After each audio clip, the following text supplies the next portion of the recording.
ça filme.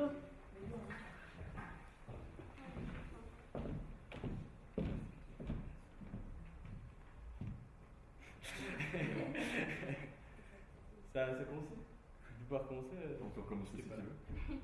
Je te laisse. Quand tu me dis quand t'es là. Ah non. Vous êtes sûrement déjà fait la remarque en écoutant la radio que les principales musiques qui passent sont anglophones et francophones. C'est vrai, pourquoi on n'écoute pas de la musique biélorusse ou japonaise? On pourrait croire au premier abord que c'est pour une question de langue, mais en fait il y a derrière tout ça des lois qui encadrent au millimètre près tout ce que nous écoutons. Ça s'appelle l'exception culturelle et il me reste 160 secondes pour vous l'expliquer. Alors on va prendre l'exemple concret de Jean. Jean vit dans les années 1980. Il écoute la radio et il se fait la remarque quand même qu'il y a quand même beaucoup de musique anglophone. C'est ralent pour Jean parce que Jean il aime bien chanter. Mais aussi un problème parce que la France, elle se rend compte qu'il n'y a pas que la musique américaine qui fait un tabac en France. Il y a aussi les fast-foods, les cinémas et même des mots anglais qui viennent se glisser dans la langue française. On appelle ça l'uniformisation culturelle. C'est une théorie qui vise à dire que toutes les cultures vont se faire écraser par la culture américaine pour former une seule et unique culture mondiale. Mais bon, du coup la France elle décide d'agir. Elle va se dire je vais créer une loi qui va inclure 40% des œuvres françaises dans une production. C'est-à-dire qu'à la radio ou quoi, il n'y aura pas moins de 40% de musique française. C'est applicable aussi dans le cinéma et dans le théâtre, mais ce n'est pas le sujet de mon TPE.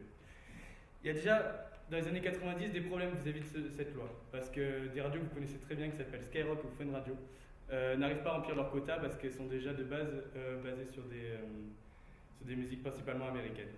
Donc il va y avoir un assouplissement de la loi, mais aussi, vous avez remarqué, une spécialisation des radios. Parce que Skyrock, aujourd'hui, c'est principalement du rap. Et en France, le rap, ça marche plutôt bien.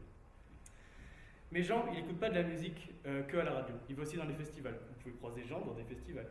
Mais dans les festivals, il n'y a pas d'exception culturelle. C'est-à-dire que ça s'applique bizarrement tout seul. En effet, quand vous pensez au Déferland, vous pensez à Argelès. Les festivals, ça représente un pays, il y a une ville. Donc il y a une promotion d'artistes locaux qui se fait toute seule. Et vous écoutez aussi de la musique, dans les sites de streaming, comme Deezer ou Spotify. Et Deezer a beau être français, là c'est quand même le marché états-unien qui l'emporte parce que nous Français nous n'avons pas ni Google ni Amazon et les rémunérations des artistes sur ces plateformes est très faible. Il y a je crois 0,6% qui reviennent aux artistes, ce qui n'est pas grand chose du tout. Donc pouvons-nous dire que l'exception culturelle est applicable aujourd'hui sur le plan musical?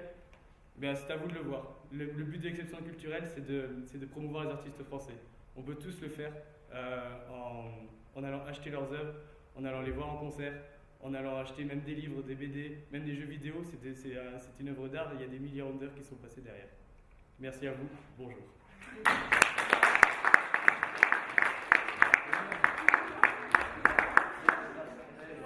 Très bien.